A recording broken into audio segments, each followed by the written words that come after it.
So while times are scary, the number one thing you can do is to make sure you improve so you get better strategies. So I've been consuming a lot of content lately, more books this year than I did the year before and the year prior to that. There's five books I want to recommend you to read. Number one is How to Mighty Fall by Jim Collins. It's not a new book, but you must read it because it talks about the 5 stages companies go through and societies go through when they fall. Number two is a book called After Steve. It's about after Steve Jobs. It's a newer book that just came out.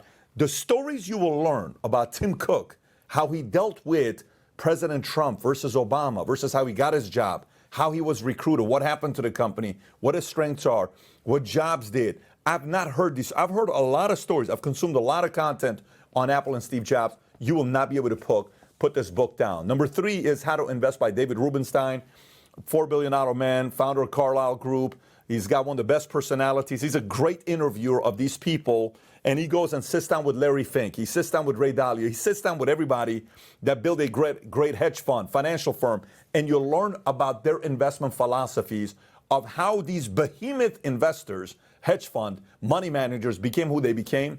It's a perfect time to get clear on your investment philosophy. Number four is going to be Atlas Shrugged. If you've never read it and you've never gone through it and you don't have a personal relationship with John Galt, this is the season to go read the book. Download the audio. Just take a break at night, in the morning, when you wake up, go finish Atlas Shrugged.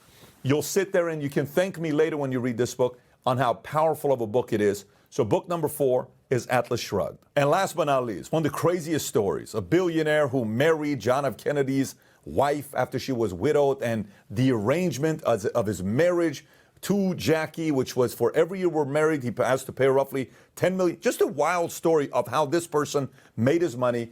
Onassis, I think it's called The Extravagant Life of Onassis. If you've never read it, the audiobook is fantastic.